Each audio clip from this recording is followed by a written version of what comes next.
Baik. Bismillahirrahmanirrahim. Assalamualaikum warahmatullahi wabarakatuh. Waalaikumsalam warahmatullahi wabarakatuh. Alhamdulillahirabbil alamin. Saya ucapkan banyak terima kasih untuk Bapak Ibu yang sudah menyempatkan waktunya hadir dalam kegiatan diseminasi budaya positif pada aksi nyata modul 1.4 pendidikan guru penggerak. Perkenalkan, saya Herli Susilawati, calon guru penggerak angkatan 9 dari SDN Jatake 4 Kota Tangerang. Bapak Ibu yang saya hormati dan yang saya banggakan, sebelumnya mari kita buka kegiatan ini dengan sama-sama melafazkan basmalah. Bismillahirrahmanirrahim. Mudah-mudahan kegiatan ini bisa berjalan lancar dan sukses hingga selesai kegiatan nanti. Amin ya Rabbal alamin. Baik, mohon izin saya akan share screen terlebih dahulu Bapak Ibu, dan untuk kegiatan ini insya Allah sekitar 75 menit ke depan, jadi nanti kita selesai di pukul 15 ya. Pukul 15 insya Allah. Izin share screen ya Bapak Ibu.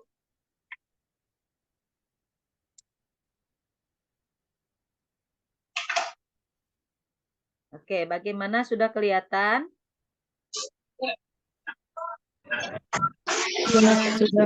Sudah kelihatan ya? Sudah, Bunda. Ya. Belum. Gimana memang? Saya ucapkan selamat datang untuk teman-teman calon guru penggerak Kota Tangerang, calon guru penggerak angkatan 9 di Kota Tangerang beserta Bapak Ibu guru di SDN Jatake 4. Kita akan mulai dengan menyampaikan schedule kegiatan terlebih dahulu. Yang pertama, pembukaan, salam perkenalan tadi sudah, dan doa pembuka sudah. Kemudian nanti akan dilanjutkan dengan menyanyikan lagu Kebangsaan Indonesia Raya 5 menit, kurang dari 5 menit insya Allah. Kemudian ice breaking 5 menit, pemaparan materi kurang lebih 40 menit, diskusi atau tanya jawab kurang lebih 10 menit, ada kuis, insya Allah nanti ada kuis ya 5 menitan, kemudian refleksi 5 menit ya Bapak Ibu. Baik Bapak Ibu yang saya banggakan, untuk selanjutnya kita akan sama-sama menyanyikan lagu Kebangsaan Indonesia Raya. Hadirin dimohon untuk duduk tegak.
Baik, Bapak Ibu, terima kasih.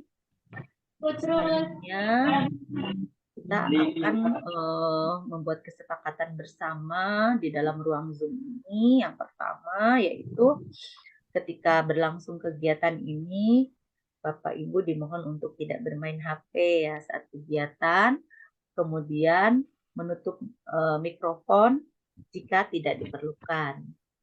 Karena dapat kehilangan akses ke Gmail sama Ketiga, Pak. mengangkat tangan jika ingin berbicara atau menyampaikan pendapat. Dan yang keempat, harus mengikuti kegiatan ini dengan gembira tentunya ya Bapak Ibu. Bagaimana bisa disepakati? Bisa disepakati Bapak Ibu? Iya, Bu. Bisa Bisa, ya. Bunda. Baik. Oke. Untuk selanjutnya.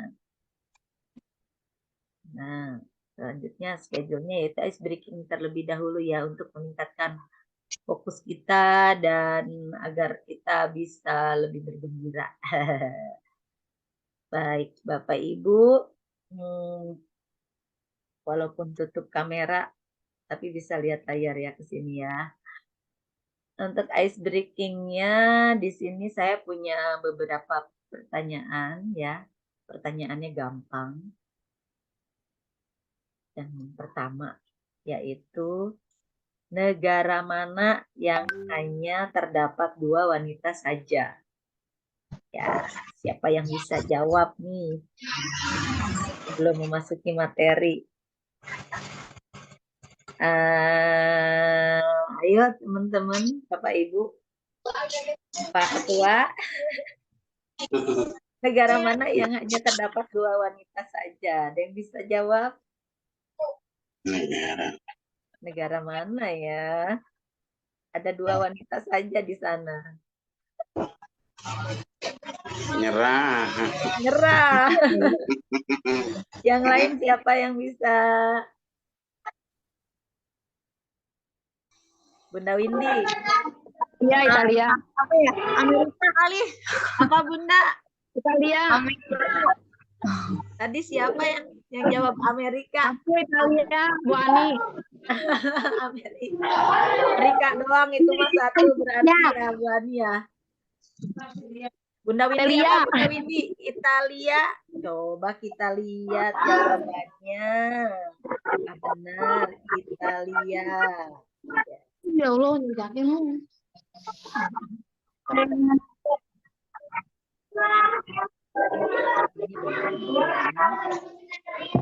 Coba. Ya benar, Ita dan Lia. Itu ada dua negara ya. Ita dan Lia, 2 negara yang dihuni oleh 2 wanita. Bunda Windy keren. Kita kasih tepuk tangan buat Bunda Windy ya. Baik, untuk selanjutnya pertanyaan ice breaking yang kedua. Benda apa yang kalau diikat baru dia bisa jalan? Ayo silahkan Pak Ginanjar, benda apa yang baru diikat baru bisa jalan bendanya? Silahkan teman-teman. Ikat rambut ya? Ikat rambut. Ikat rambut. Sepatu. Bukan apa? Sepatu. Iya, coba kita lihat dulu ya. Apakah ikat rambut atau tali sepatu ya jawabannya ya kita lihat. Izin Bun, izin ya Bun. Siapa tadi yang jawab tali sepatu? Jadi tali sepatu itu kalau belum diikat kita belum bisa jalan ya Bapak Ibu ya. Pasti diikat dulu. Kalaupun misalnya lagi jalan terus talinya lepas, pasti kita berhenti dulu untuk mengikatnya terlebih dahulu ya. Oke, good job. Selanjutnya ada satu lagi nih. Apa ya? Pertanyaan berikutnya. Nasi apa yang paling susah untuk ditelan? Nasi apa nih? Apakah nasi goreng atau nasi uduk, nasi kuning, nasi merah, nasi putih, nasi apa ya yang paling susah banget kalau ditelan? Ayo silakan. Kita bermain teka-teki dulu. Nasihat. Apa Bunda? Nasihat. Nasihat. Betul, tepuk tangan buat Bunda. Iya. Kenapa bisa nasihat, Bun? Bisa dijelaskan kenapa? Kok nasihat susah banget ditelennya? Apa ya? Karena kalau nasihat ya kan bukan makanan, Bu. Jadi Iya. dia dapetin didengar. Iya, betul, Bunda. Keren. Super sekali jawabannya. Ada lagi yang lain? Kenapa sih nasihat susah banget ditelennya? Tadi kan nasihat bukan nasi, jadi nggak bisa ditelen. Selain itu apa? Coba pengertian yang lain.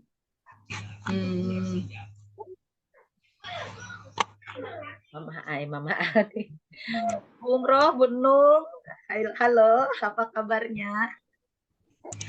Bunda Yuyun ada di ruangan ini ya.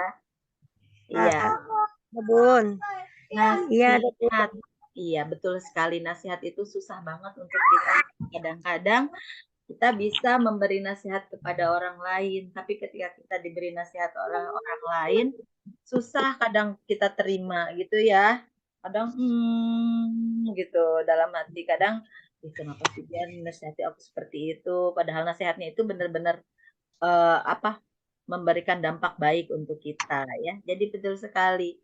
Nasihat susah banget ditelennya oleh kita ya Bapak Ibu.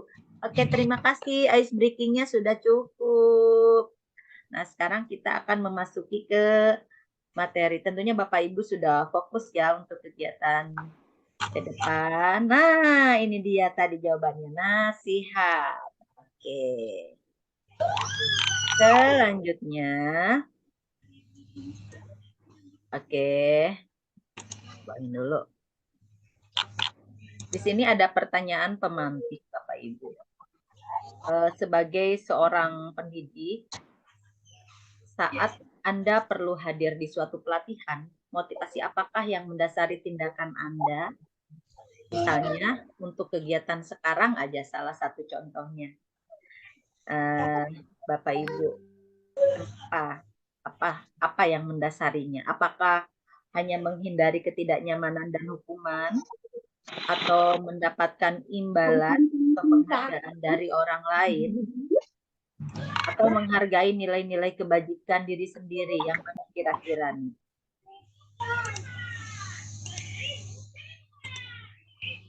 Silakan Bapak Ibu. Bu Umroh mungkin bisa jawab. Menghargai nilai-nilai kebajikan diri, Bu.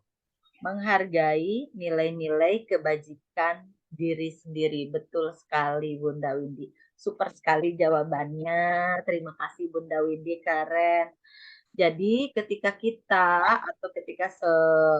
sebagai pendidik ya, perlu hadir dalam sebuah pelatihan, diklat atau webinar, motivasi yang pastinya ada pada kita itu karena kita menghargai nilai-nilai kebajikan yang ada pada diri kita, karena kita membutuhkan ilmu tersebut, bukan karena kita takut dengan hukuman, bukan karena kita mendapatkan imbalan atau penghargaan. Saya ikut diklat karena mau dapat sertifikat misalnya. Saya mau ikut diklat karena akan dapat uang transport misalnya ya. Jadi kalau hal seperti itu masih ada dalam diri kita, berarti itu faktornya dari luar ya. Betul ya Bunda Windy ya? Ya, betul, Bu. Faktor dari diri sendiri, bukan menghargai nilai-nilai kebajikan yang ada pada diri sendiri.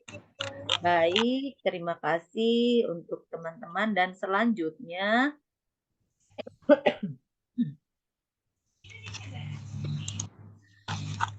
oke.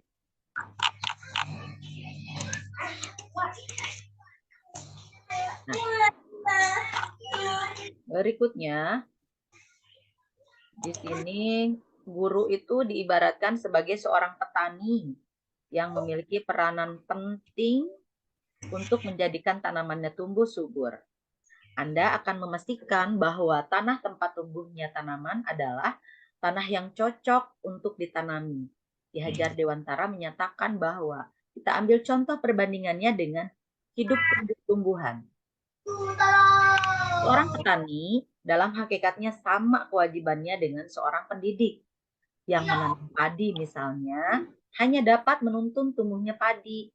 Ia dapat memperbaiki kondisi tanah, kemudian memelihara tanaman padi, memberi pupuk dan air, membasmi ulat-ulat atau jamur-jamur yang mengganggu hidup tanaman padi, dan lain sebagainya. Itu menurut Ki Hajar Dewantara, Bapak Pendidikan kita ya. Nah, jadi kemarin waktu demonstrasi kontekstual yang modul sebelumnya, saya ibaratkan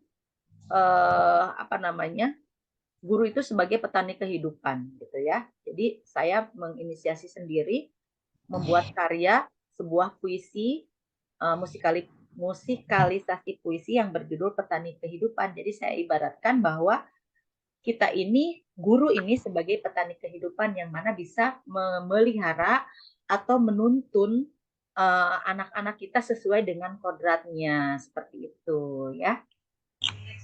Baik, selanjutnya bentar.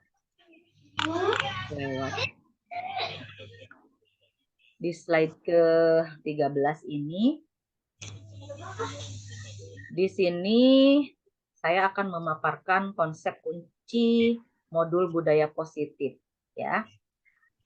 Di mana yang pertama yaitu ada perubahan paradigma belajar, yang kedua disiplin positif, yang ketiga motivasi perilaku manusia, yang keempat kebutuhan dasar manusia, yang kelima posisi kontrol, yang keenam keyakinan kelas, yang ketujuh ketiga restitusi. Dan yang terakhir nanti akan ada video, tayangan video dari penerapan pengalaman saya ya.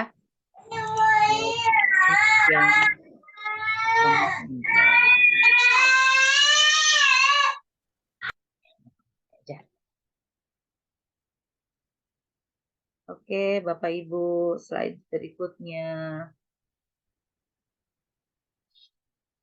Perubahan paradigma belajar.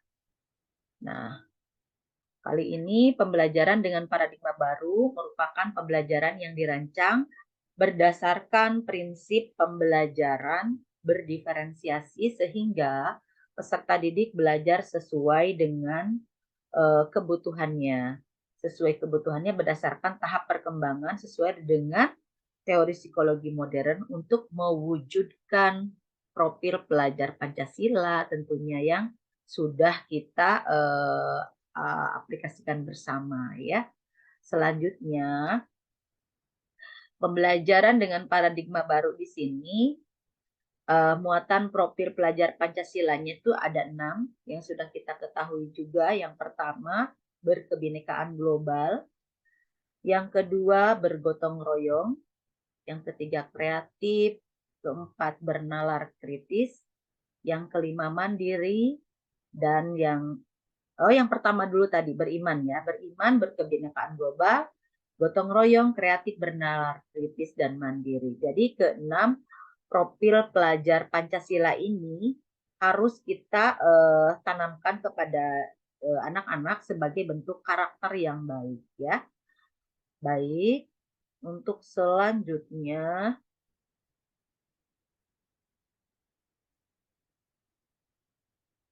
bentar.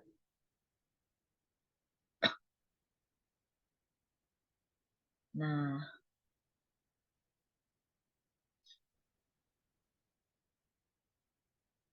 baik Bapak Ibu. Berikutnya ada miskonsepsi tentang teori kontrol menurut Dr. William Glasser dalam kontrol teori yang dinamakan choice theory. Jadi ilusinya yang pertama, ilusi guru mengontrol murid ya. Jadi yang kedua, ilusi bahwa semua penguatan itu positif, efektif, dan bermanfaat. Yang ketiga, ilusi bahwa orang dewasa memiliki hak untuk memaksa. Dan yang keempat, ilusi bahwa kritik dan membuat orang merasa bersalah dapat menguatkan karakter. Nah, teori kontrol ini yang pertama nih, kita jelaskan sedikit ya. Ilusi guru mengontrol murid. Jadi di sini si anak ini bersama guru, si anak memiliki pemahaman juga bahwa saya ini bisa mengontrol diri saya sendiri dan guru juga bisa mengontrol murid ya di situ. Kemudian ilusi bahwa semua penguatan itu positif dan efektif serta bermanfaat. Nah, teori kontrolnya, seorang guru memberikan penguatan yang positif kepada para muridnya, di mana para murid ini ketika diberikan penguatan positif oleh gurunya, mereka akan tumbuh rasa percaya dirinya, rasa bahagianya, kemudian semua apa namanya ya, kreativitas mereka bisa berkembang dengan baik. Nah, untuk yang berikutnya, ilusi bahwa orang dewasa itu memiliki hak untuk memaksa. Jadi sebagian guru tuh berpikir bahwa kita nih orang dewasa nih, bisa aja kita menekan murid kita. Menekan murid kita. Kamu harus begini, Nak. Kamu harus begitu, Nak. Nah, di situ orang dewasa belum memahami bahwa bagaimana dia bisa mengontrol dirinya dalam menghadapi murid-muridnya di kelas. Jadi tidak harus dengan memaksa anak-anak. Jadi gunakan cara lain yang bisa juga membuat anak-anak menjadi lebih nyaman ketika mendapatkan tugas atau mendapatkan pembelajaran dari seorang guru. Kemudian yang berikutnya, ilusi bahwa kritik dan membuat orang merasa bersalah dapat menguatkan karakter. Nah, ini juga mungkin kurang tepat ya, teman-teman, Bapak Ibu. Jadi si anak itu diberikan kritik, disindir-sindir gitu ya. Kamu tuh ya setiap hari datangnya paling duluan terus, padahal anak itu datangnya terlambat terus. Nah, si guru berpikir bahwa dengan memberikan kritik atau sindiran seperti itu akan menguatkan karakter murid gitu. Seperti itu ya. Padahal dengan adanya sindiran atau kritikan seperti itu belum tentu membuat anak-anak itu berubah karakternya menjadi lebih baik seperti itu. Baik Bapak Ibu, untuk selanjutnya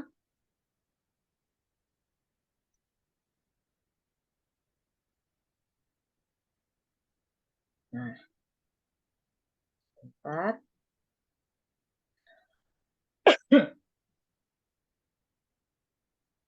Paradigma stimulus respon kepada pendekatan teori kontrol, lanjutan dari yang tadi. Stimulus responnya, halo Bapak Ibu, apa suara saya bisa terdengar? Halo? Kedengaran, Bu. Halo, kedengaran, Bu. Ya? Jelas banget. Takutnya ditinggalin Bobo. Enggak, ayo. Soalnya ini jamnya ngantuk. Oke, stimulus respon ya. Ada stimulus respon, kemudian ada teori kontrol. Stimulus responnya yang pertama itu ada realitas atau kebutuhan. Kebutuhan kita itu sama. Seperti itu ya pendekatan teorinya. Tapi menurut teori kontrol, kebutuhan kita itu nggak sama, berbeda antara kebutuhan anak murid A dengan kebutuhan murid B. Tentu saja berbeda, seperti itu ya. Kemudian yang kedua, semua orang melihat hal yang sama. Ini menurut stimulus responnya ya, seperti itu. Kemudian teori kontrolnya, setiap orang memiliki gambaran yang berbeda, tentu saja ya. Kemudian yang ketiga, kita mencoba mengubah orang agar berpandangan sama dengan kita. Nah, untuk teori kontrolnya, kita harus berusaha memahami pandangan orang lain tentang dunia. Berikutnya, perilaku buruk dilihat sebagai suatu kesalahan. Nah, teori kontrolnya semua perilaku memiliki tujuan. Kenapa ini semua perilaku memiliki tujuan? Karena perilaku ada yang buruk, ada yang baik. Perilaku baik memiliki tujuan, perilaku buruk pun sama memiliki tujuan ya Bapak Ibu. Kemudian orang lain bisa mengontrol diri saya.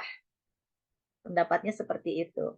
Tapi teori kontrolnya hanya Anda, hanya kita yang bisa mengontrol diri kita, gitu ya. Jadi jangan pengen dimengerti oleh orang lain aja, tapi kita juga harus bisa mengontrol diri kita. Seperti itu. Saya bisa mengontrol orang lain. Nah, tapi teori kontrolnya Anda tidak bisa mengontrol orang lain. Kita tidak bisa terus-terusan mengontrol orang lain, mengendalikan orang lain, karena orang lain pun bisa mengendalikan dirinya sendiri. Seperti itu. Kemudian pemaksaan ada pada bujukan yang gagal. Nah, di sini kita akan berkolaborasi menciptakan pilihan-pilihan yang baru. Seperti itu. Kemudian model berpikir menang kalah untuk stimulus respon. Tapi untuk teori kontrolnya bagaimana kita bisa berpikir menang, saya menang, Anda pun menang. Seperti itu ya. Kemudian selanjutnya, nah, di slide berikutnya, disiplin positif.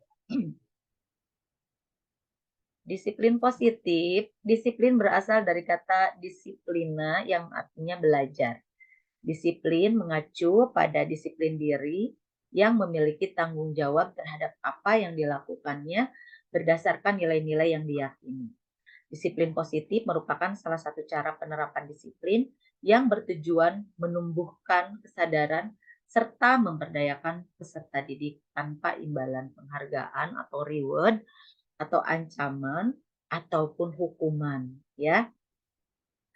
Jadi Bapak Ibu, disiplin positif di sini adalah salah satu cara saja ya, salah satu cara penerapan disiplin untuk menumbuhkan kesadaran kepada anak, kepada peserta didik ya, tanpa ada embel-embel yang lain seperti itu. Jadi dia punya kesadaran tersendiri, kesadaran di dalam dirinya. Artinya ada motivasi intrinsiknya di dalam dirinya sendiri, bukan karena faktor dari luar, bukan karena faktor ancaman atau bukan karena faktor hukuman. Oke, selanjutnya. Nah, slide 19. Di sini ada pertanyaan ya. Ketika mendengar kata disiplin, apa yang terbayang di benak Anda? Apa yang terlintas di benak, di pikiran Anda? Mungkin salah satu peserta bisa menyampaikan pendapatnya sekitar 1 menit biar kita berkomunikasinya bisa berjalan baik. Bapak Ibu, apa yang terbayang ketika Bapak Ibu mendengar kata disiplin? Apa sih disiplin itu? Halo? Halo, apa suara saya bisa terdengar? Kedengaran, Bun. Ya, Bunda Ati ya. Ya, Bunda izin Ati jawab. boleh minta pendapatnya sebentar Bunda Ati. Apa yang terbayang ketika kita mendengar kata disiplin ya Bun? Disiplin, kalau menurut saya disiplin itu perilaku atau hal-hal yang kita lakukan sesuai dengan aturan dan norma yang berlaku yang ada di masyarakat. Itu prinsip disiplin. Ketika kita di kelas, berarti kan norma dan aturan yang berlaku yang ada di dalam kelas, seperti itu, Bun. Baik Bunda, super sekali Bunda Ati, terima kasih banyak. Betul sekali ya Bunda Ati bahwa ketika kita mendengar kata disiplin itu pasti sudah terbayang. Ada aturan, ada norma yang berlaku. Tergantung lingkungannya ya Bunda Ati ya. Ada di lingkungan kelas, mungkin juga di lingkungan rumah juga ada disiplinnya ya Bun. Di lingkungan masyarakat juga seperti itu. Jadi ketika mendengar kata disiplin itu tidak terlepas dari aturan atau norma yang berlaku pada lingkungan tertentu gitu yang harus kita taati tentunya. Untuk selanjutnya, nah kita akan menyimak lagi pendapatnya Bapak pemikiran dari Bapak pendidikan kita. Sungguh pun disiplin itu bersifat self-disiplin, yaitu kita sendiri yang mewajibkan kita dengan sekeras-kerasnya, tetapi itu sama saja, sebab kalau kita tidak cakap melakukan self-disiplin, wajiblah penguasa lain mendisiplinkan diri kita. Dan peraturan demikian itulah harus ada di dalam suasana yang merdeka. Jadi, Bapak Ibu, ternyata disiplin itu memang sudah harus melekat pada diri kita, gitu ya. Jadi self disiplin, kita sendiri yang mewajibkan, kita sendiri yang berjuang untuk mendisiplinkan diri kita.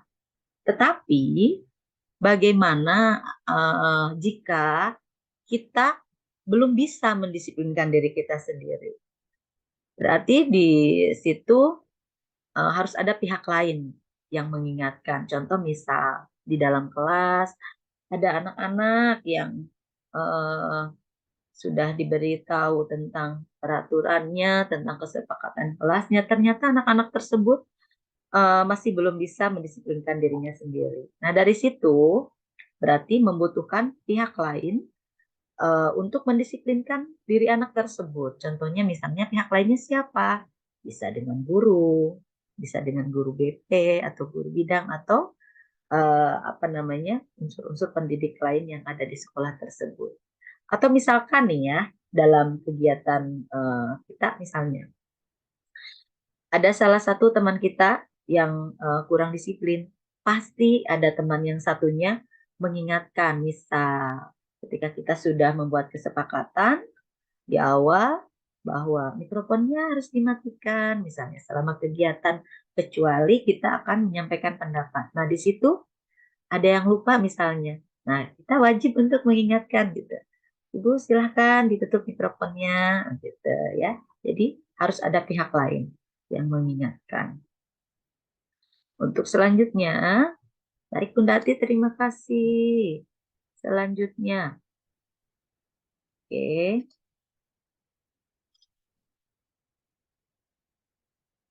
Nah, Bapak Ibu sampai pada konsep disiplin dengan identitas gagal. Seperti apakah konsep disiplin dengan identitas gagal ini? Konsep disiplin dengan identitas gagal ini ada dua dua kategori ya. Ada hukuman, ada penghargaan. Kedua-duanya mungkin kurang efektif ya. Yang pertama, untuk hukuman ini dirasa anak atau dirasa kita sendiri juga menyakitkan seperti itu. Kemudian tidak nyaman kita kalau diberikan hukuman. Anak-anak pun akan merasa takut. Kemudian kalau hukuman itu sifatnya memaksa. Kemudian murid menyembunyikan kesalahannya dan murid kita akan menjadi rendah diri. Itu kalau kita memberikan hukuman. Ya. Bagaimana dengan penghargaan?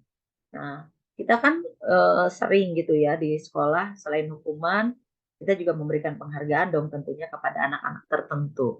Ternyata penghargaan pun tidak efektif. Ya, menurut penelitian kemudian merusak hubungan, ada yang iri-irian gitu sama temennya. Kemudian mematikan kreativitas anak-anak. Nah, kemudian menhukum dengan sistem ranking. Oleh karenanya dari kementerian pun sudah tidak diberlakukan lagi tuh yang namanya ranking di kelas ya. Kemudian merampas hak untuk menghargai. Nah, Bapak Ibu, kedua kategori ini merupakan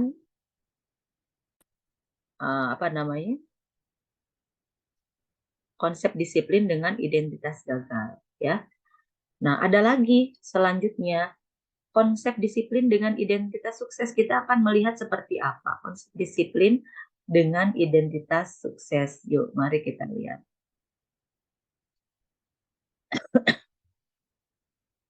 Nah, ini dia. konsep disiplin dengan identitas sukses ada konsekuensinya, kemudian ada juga restitusinya, ya. Nanti kita akan membahas lebih lanjut tentang restitusi, dan kita akan membahas ini dulu nih, yang dua kategori ini. Ada konsekuensi dan ada restitusi. Untuk konsekuensi, penguatannya bersifat jangka pendek, ya.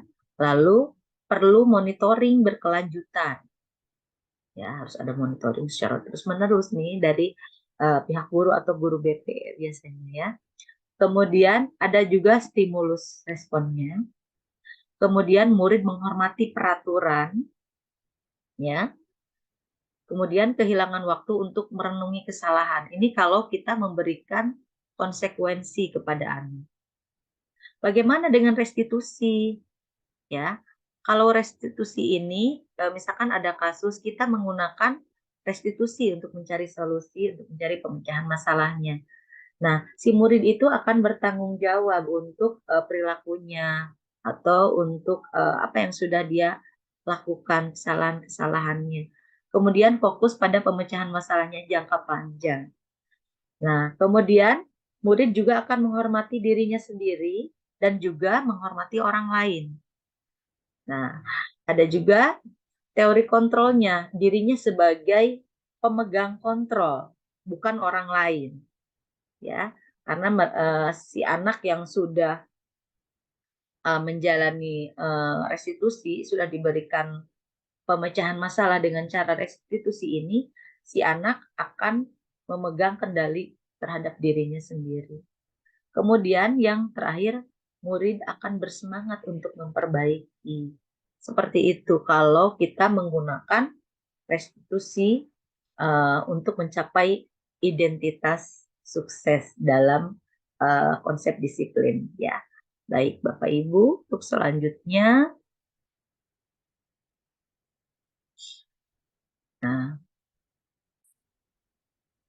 sebagai pendidik, tujuan kita adalah menciptakan anak-anak yang memiliki disiplin diri sehingga mereka bisa berperilaku dengan mengacu pada nilai-nilai kebajikan universal dan memiliki motivasi intrinsik, bukan ekstrinsik. Maksudnya di sini,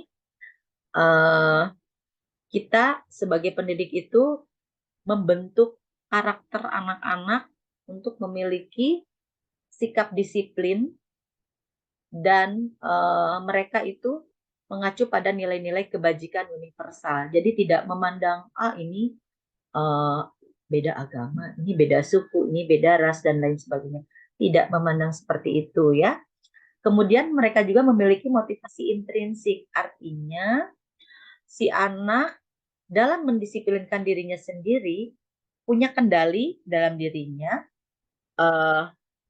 dari faktor dari dalam dirinya, kemauannya sendiri karena anak itu melihat berbagai kebajikannya, dan bukan ekstrinsik, bukan karena faktor yang tadi itu, bukan karena imbalan, bukan karena hukuman, bukan karena penghargaan. Seperti itu, ya. Selanjutnya,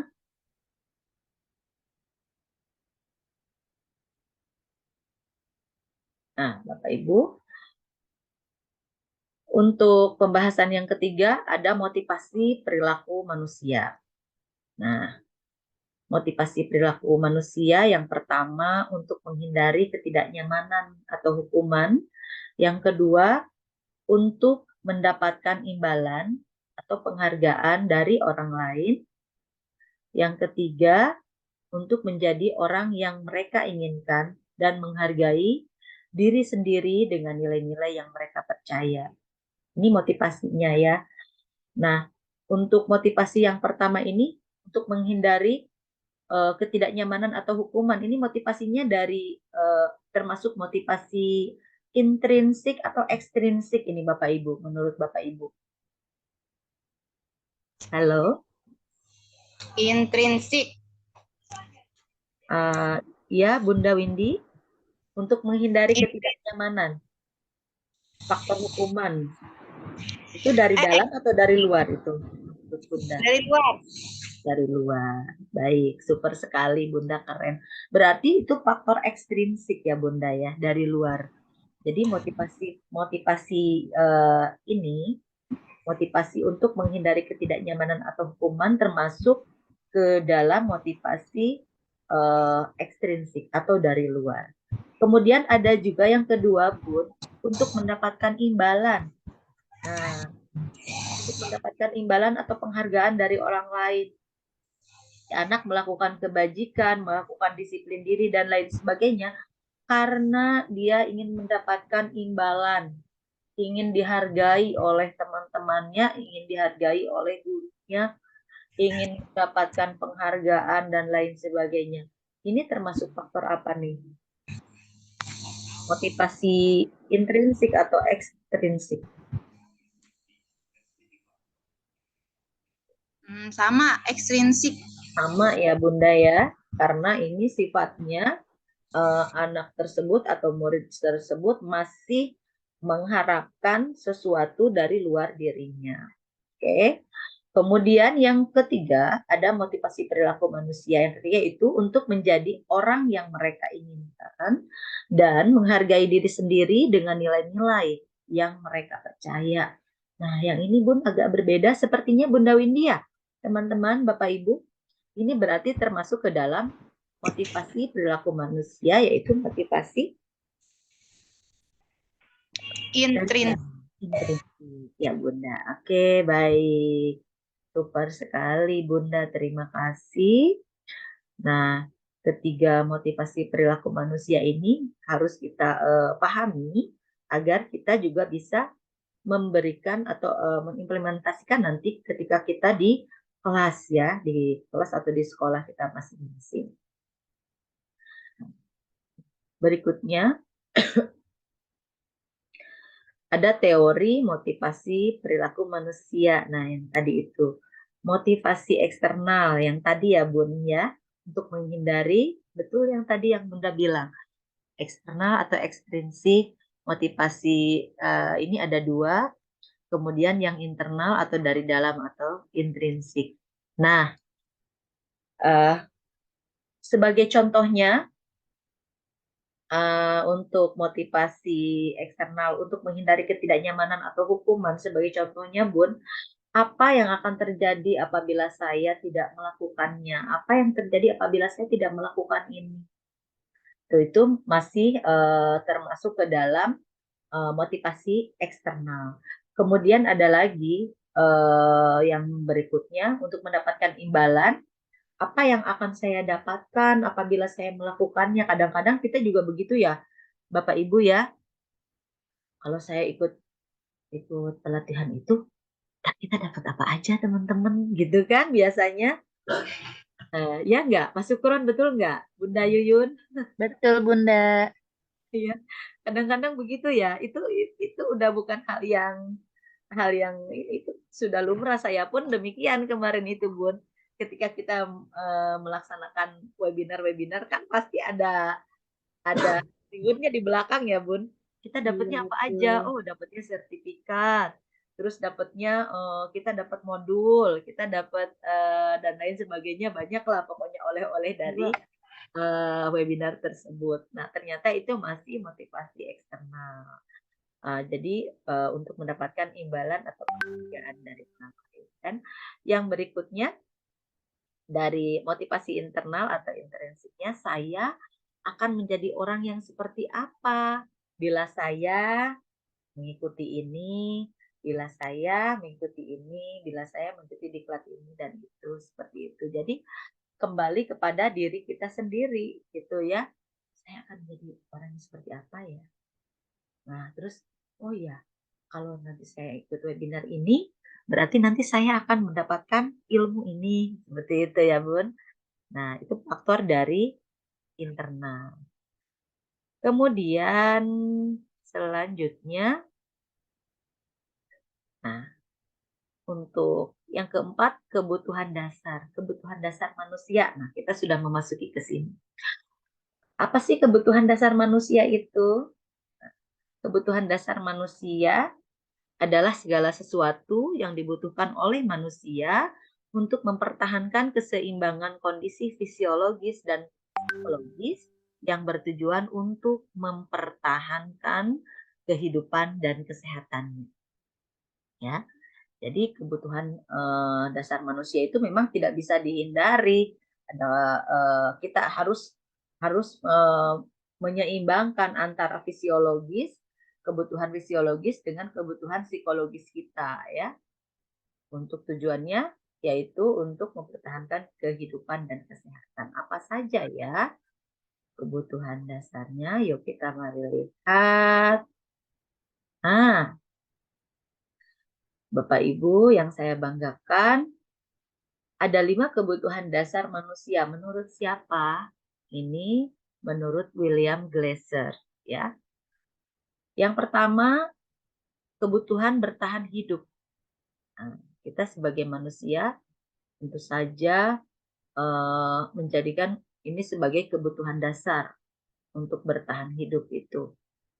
Kita melakukan berbagai cara untuk bertahan hidup. Apa saja? Ya, kita dengan adanya kita makan, minum, dengan adanya kita melakukan kegiatan lain untuk bertahan hidup, itu merupakan kebutuhan dasar. Kemudian yang kedua, kasih sayang dan rasa diterima. Bapak Ibu, seperti halnya saya, adanya Bapak Ibu di sini mengikuti kegiatan desiminasi saya, itu merupakan sebagai bentuk kasih sayang Bapak Ibu untuk saya. Dan saya juga merasa diterima, gitu ya, diterima oleh Bapak Ibu, sehingga Bapak Ibu bisa membersamai saya dalam kegiatan. Kemudian ada penguasaan, ya, penguasaan dan kesenangan. Ini juga merupakan kebutuhan dasar, ya. Kenapa kok ada kesenangan? Tentu saja ya, kesenangan di sini termasuk ke dalam kategori kebutuhan dasar manusia menurut William Glasser. Kenapa? Ya karena manusia tuh butuh kesenangan, butuh juga penguasaan. Dan yang terakhir butuh apa nih ya? Kebebasan. Ya. Butuh kebebasan. Artinya bebas dalam koridor-koridor tertentu, bebas berekspresi, bebas mengemukakan pendapat, bebas berkolaborasi, misal seperti kita ya, diberikan kebebasan. Nah, itu merupakan kelima ini merupakan konsep dasar kebutuhan dasar manusia. Nah, Bapak Ibu, untuk selanjutnya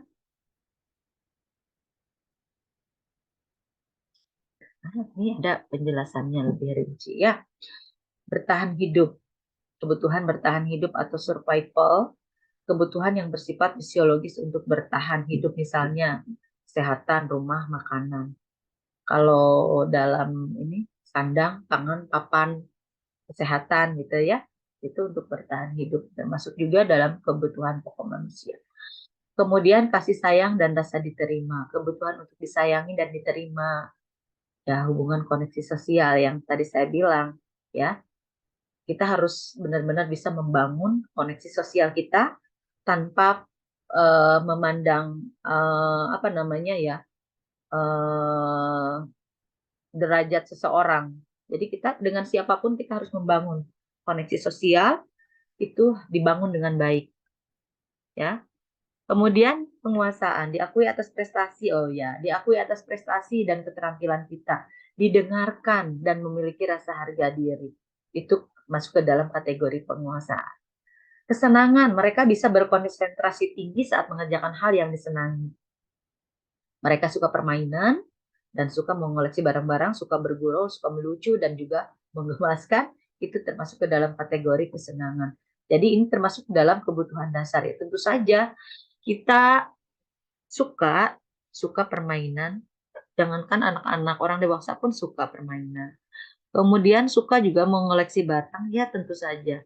Ya, ternyata itu kebutuhan dasar manusia. Suka bergurau ya, iya, pasti. Kita ada kalanya suka bergurau, suka bercanda ya. Bercanda kayak anak-anak sekarang ya. suka melucu dan menggemaskan gitu. Jadi yang menggemaskan itu bukan hanya anak bayi saja ya. Ternyata orang dewasa juga sesekali suka menggemaskan. Kemudian kebebasan. Anak-anak dengan kebutuhan kebebasan yang tinggi menginginkan pilihan mereka, perlu banyak bergerak, suka mencoba-coba, tidak terlalu terpengaruh orang lain dan senang mencoba hal yang baru. Bebas mengekspresikan diri yang tadi saya sampaikan, ya, bebas berpendapat, bebas mencoba hal yang baru dan lain sebagainya. Baik, slide ke Oke. Slide selanjutnya. Slide ke 30. Waktunya 15 menit lagi ya Bapak Ibu. Saya belum selesai. 5 posisi kontrol restitusi. Nah, sedikit lagi. Menurut Diane Gosen dengan pendekatan restitusi, ya, 5 posisi kontrolnya apa saja? Yang pertama sebagai penghukum, yang kedua pembuat rasa bersalah, yang ketiga sebagai teman, yang keempat sebagai pemantau, dan yang kelima sebagai manajer, ya. Jadi 5 posisi kontrol kita nih. Sebagai penghukum nih, saya buatkan ilustrasinya. Si guru memberikan hukuman kepada murid ya, sehingga murid itu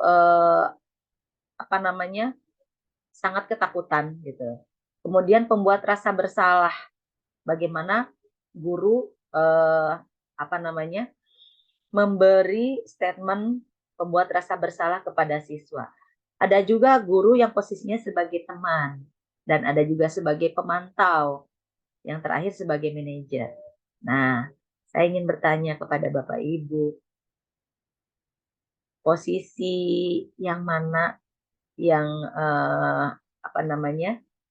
yang diyakini oleh kita sebagai posisi terbaik pada posisi kontrol, 5 posisi kontrol ini. Halo, Bapak Ibu. Manajer, Bu. Bagaimana Bunda? Posisi manajer. Manajer ya. Kita sebagai manajer, sebagai pemimpin ya Bun. Ya.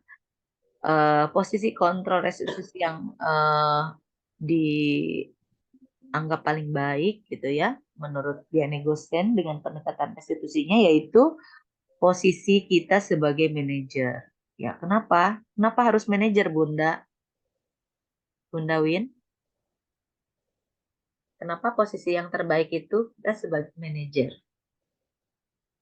Karena di posisi manajer ini kita sebagai selain sebagai pemantau, sebagai teman juga, terus juga kalau di posisi manajer kita membantu anak untuk menemukan solusi dari permasalahan yang terjadi.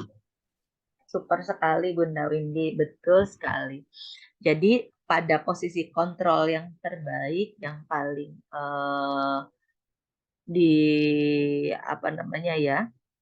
direkomendasikan itu yaitu posisi kita sebagai manajer. Nah, bagaimana kalau sebagai penghukum, misalnya seorang guru memberikan pertanyaan-pertanyaan atau pernyataan untuk anak sebagai penghukum, misalnya di sini saya beri contoh, patuhi aturan saya atau awas ya gitu. Kamu ini selalu saja salah. Selalu, pasti selalu yang terakhir selesai.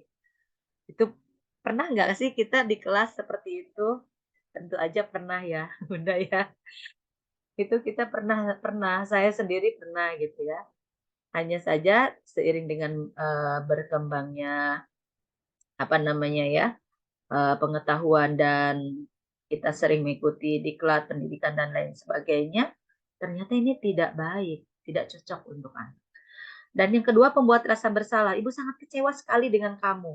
Berapa kali Bapak harus memberitahu kamu ya? Nah, itu merupakan pembuat rasa bersalah, posisi kontrol sebagai guru, sebagai pembuat rasa bersalah untuk anak. Ibu sangat kecewa sekali dengan kamu. Nah, suaranya memang pelan, tapi nyelekit gitu ya. Nah, ini untuk yang pembuat rasa bersalah. Kalau penghukum, biasanya suaranya lebih kencang gitu ya. Bagaimana dengan teman? Kalau teman biasanya suaranya lebih akrab, Bunda. Seperti ini. Ayo bantulah demi Bapak ya.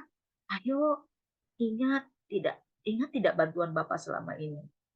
Ya sudah, kali ini tidak apa-apa, nanti Ibu bantu bereskan. Nah, itu kalau posisi kontrolnya sebagai teman. Kalau sebagai pemantau seperti apa?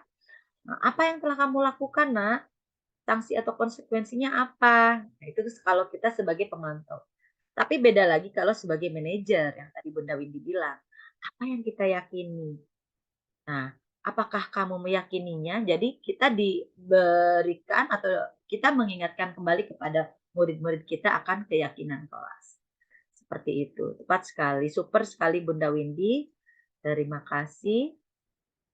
Nah, selanjutnya kita akan maju ke keyakinan kelas ya. Konsep yang keenam, keyakinan kelas. Mengapa keyakinan kelas? Mengapa tidak peraturan kelas saja? Nah, ini banyak sekali pertanyaan seperti ini dilontarkan ya. Mengapa kita memiliki peraturan tentang penggunaan helm pada saat mengendarai kendaraan roda 2 atau motor? Silakan Bapak Ibu, Bunda, Bapak Ibu guru, ada yang punya pendapat lain? Mengapa sih keyakinan kelas? Mengapa tidak peraturan kelas saja gitu? Terus pertanyaan yang keduanya, mengapa kita memiliki peraturan tentang penggunaan helm? Ada kaitannya dengan keyakinan dan peraturan. Ada yang mau mengungkapkan pendapatnya? Silahkan dibuka mikrofonnya, Bunda.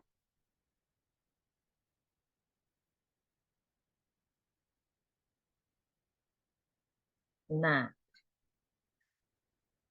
halo, Bapak Ibu. Apakah suara saya bisa terdengar? Halo?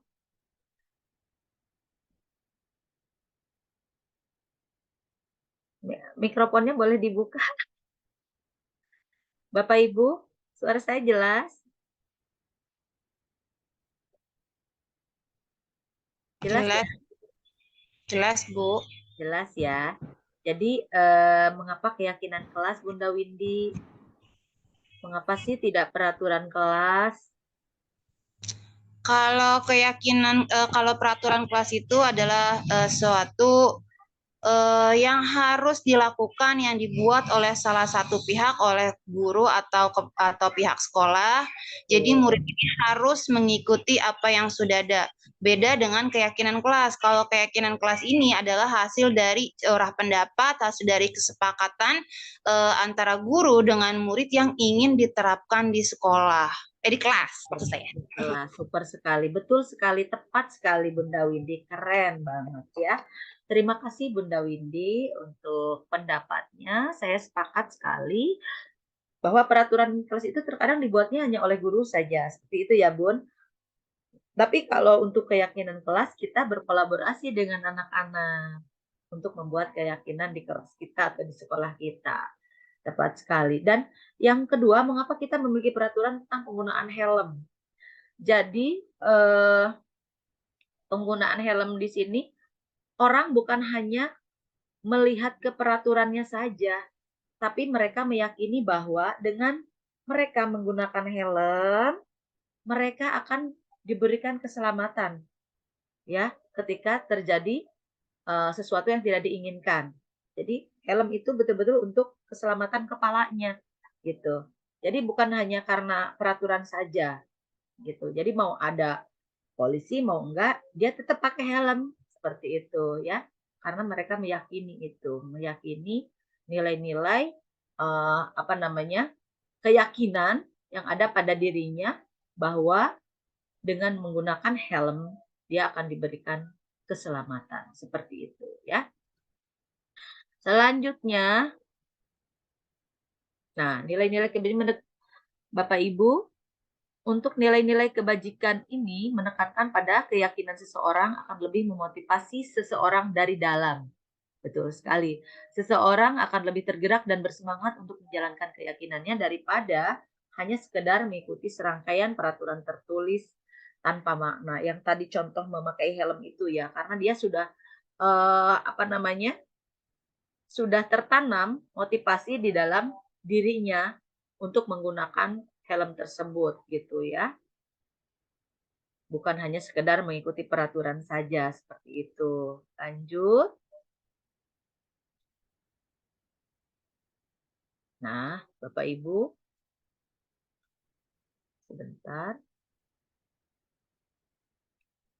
Ini yang berikutnya adalah keyakinan kelas ya.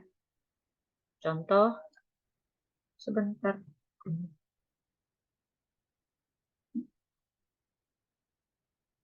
Bentar Bapak Ibu, ini ngaclok-ngaclok. Iya. Slide ke-33. Di sini ada pembentukan keyakinan sekolah atau keyakinan kelas. Keyakinan kelas ini bersifat lebih abstrak. Keyakinan kelas berupa pernyataan-pernyataan universal dibuat dalam bentuk kalimat positif, tidak terlalu banyak, dapat diterapkan di lingkungan tersebut. Semua warga kelas hendaknya ikut berkontribusi, yang tadi Bunda Windy bilang ya, bersedia meninjau kembali keyakinan kelas dari waktu ke waktu. Jadi sifatnya tidak permanen ya. Yang pertama harus abstrak, bersifat universal. Pernyataan ya, bukan pertanyaan. Kalimatnya juga positif. Contohnya, misalnya berjalanlah di koridor sekolah misalnya. Kemudian tidak terlalu banyak, sekitar 3-7 saja.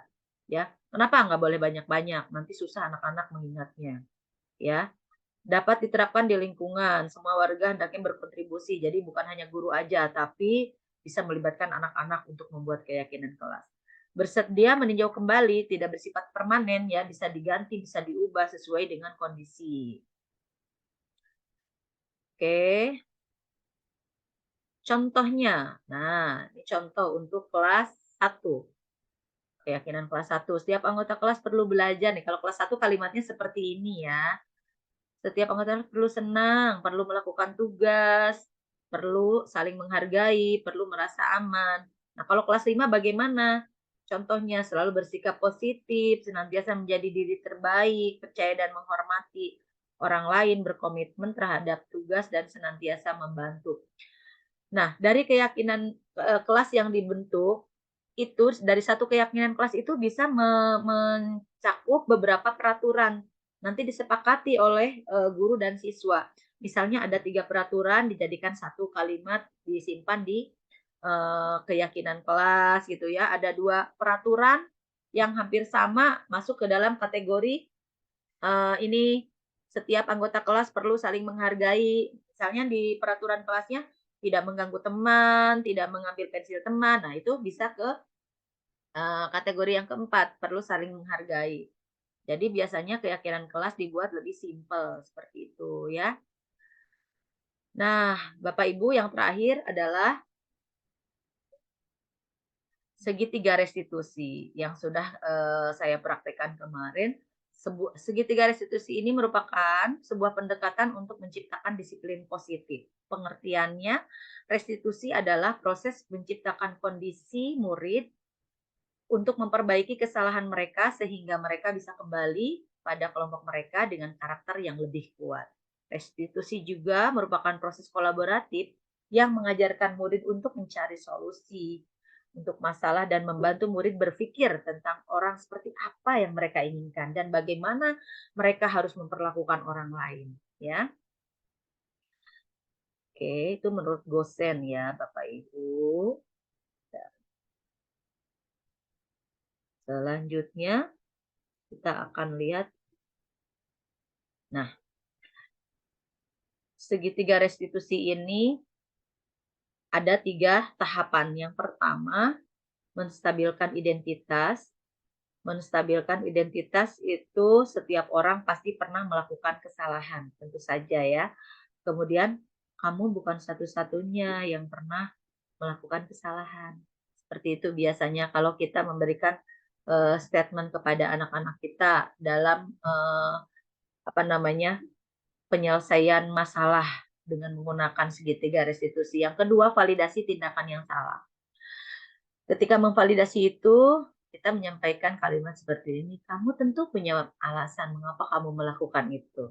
Biasanya begitu. Kemudian, adakah cara yang lebih efektif untuk mendapatkan apa yang kamu butuhkan? Kemudian yang ketiga, menanyakan keyakinan. Keyakinan kelas apa yang telah kita sepakati? Kamu ingin menjadi orang yang seperti apa, Nak? Nah, seperti itu ya. Tapi kita mendampingi anak-anak dengan dengan santai dan tidak memberikan ekspresi yang marah gitu ya kepada anak-anak. Oke, selanjutnya. Nah, penerapan pengalamannya. Penerapan pengalaman kemarin sudah dibuatkan videonya. Nah, seperti ini, Bapak Ibu.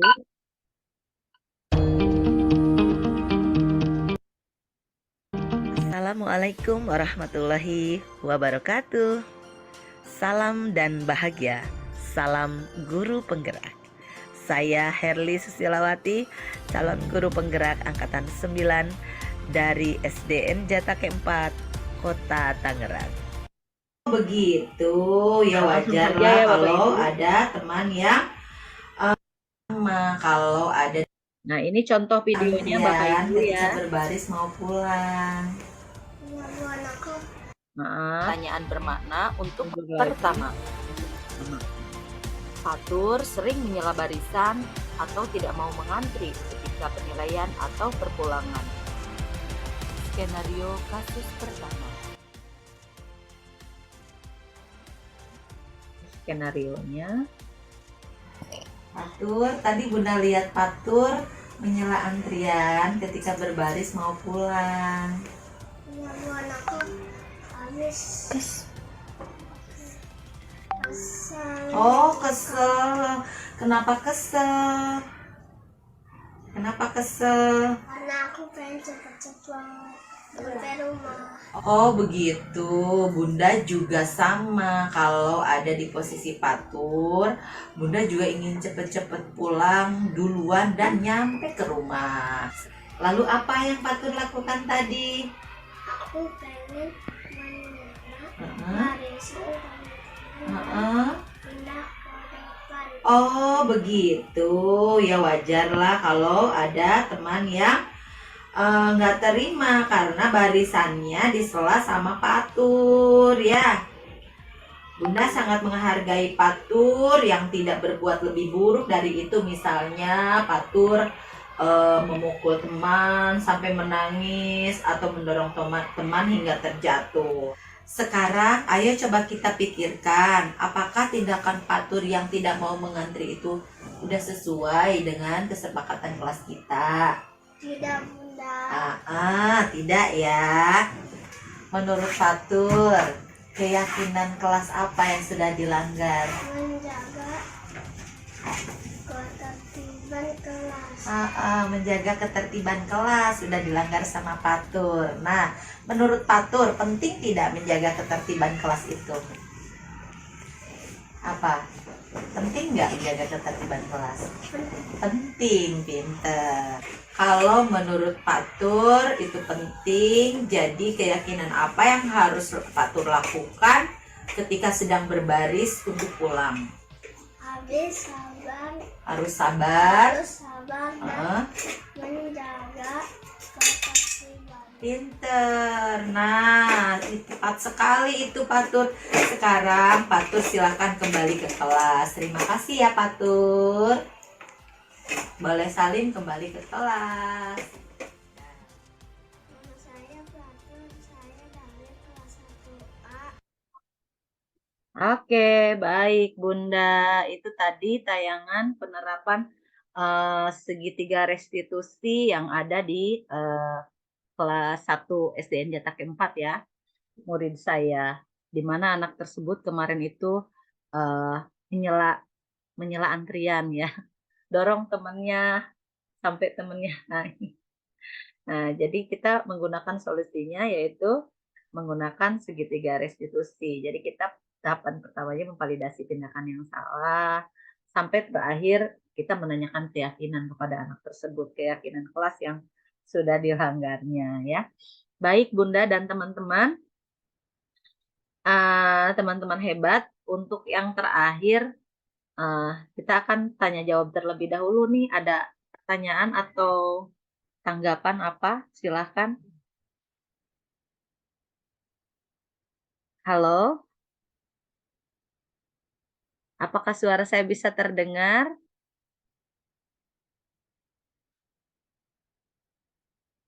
Bunda Ati, suara saya bisa terdengar jelas? Teman-teman, Kedengeran, Bun, kedengeran. Lagi asik kedengaran? ini lagi scan quizisnya. Ini dulu Bun, memberikan tanggapan dulu deh Bun sebelum ke kuisis. Nanti kuisis kita kerjakan bareng-bareng. Silahkan Bunda. Oh, Eh, paparan yang disampaikan oleh ya. Bunda Herdi hari ini sangat bagus ya. Sangat menambah kompetensi saya bagaimana cara menerapkan disiplin positif, terus bagaimana kita posisi kita sebagai guru seharusnya di kelas kan gitu. Dan bagaimana posisi yang baik juga sebagai posisi yang baik. Lalu tadi contoh kasus penerapan restitusi pada kasus yang Atur. ditampilkan oleh Bunda Heri juga sangat menginspirasi. Jadi kita tahu ketika seorang anak melakukan kesalahan itu kita tidak boleh langsung menjudge bahwa kesalahan itu tanpa alasan gitu loh. Jadi kita harus mengetahui dulu alasannya kenapa, dan kita juga tidak boleh menghukum anak setelah melakukan kesalahan itu, tapi bagaimana kita menyadarkan anak tersebut akan kesalahannya, dan bagaimana kita memberi masukan agar si anak tersebut dapat memperbaiki kesalahannya setelah tidak mengulangnya lagi di masa depan. Begitu, Bun. Baik, Bunda Ati, super sekali. Terima kasih Bunda Ati sudah memberikan tanggapannya atas presentasi di siang hari ini. Mungkin Bapak Ibu yang lain ada lagi? Ada lagi atau sudah cukup? Kalau sudah cukup, kita mau mengerjakan kuisis ya. Bapak Ibu, saya izin stop share dulu ya. Baik. Bapak Ibu, terima kasih. Dari saya Herli Susilawati, mengucapkan banyak terima kasih sudah membersamai saya dalam kegiatan diseminasi budaya positif. Nah, saya izin stop share. Saya akan mengajak Bapak Ibu untuk mengerjakan kuisnya.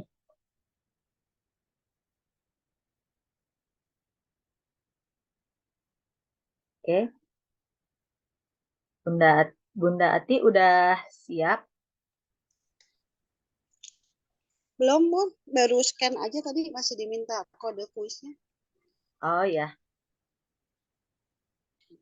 Ini aja Bunda Ati. Oh ya, saya belum mengirimkan absen ya Bunda Ati, mohon izin. Ya. Absen ya, belum terkirim ya. Belum. Tadi Oh Bunda ya. Heri lagi asik presentasi, jadi Oh lupa belum ya, kirim mumpung, presensinya. mumpung belum ini ya, saya izin mengirimkan absen terlebih dahulu. Ini dia.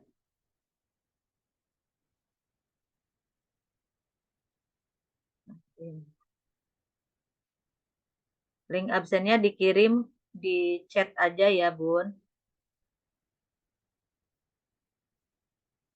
Chat. Siap, Bun. Oke.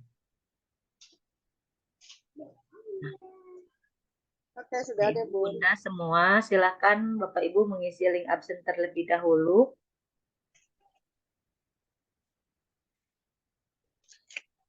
Waktunya sepertinya sudah ini, kuisnya bisa dikerjakan tapi tidak bisa ditayangkan di sini, Bun.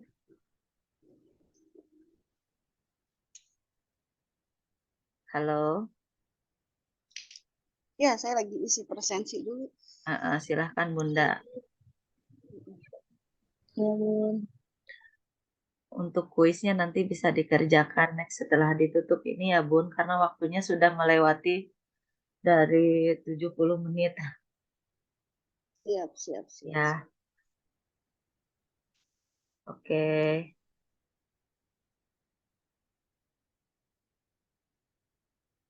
Baik Bunda dan teman-teman Bapak Ibu semua, eh, saya akhiri kegiatan diseminasi penerapan budaya positif untuk sesi kali ini, dan mohon maaf apabila ada penyampaian materi yang dirasa kurang tepat, ada tutur kata atau sikap yang kurang berkenan.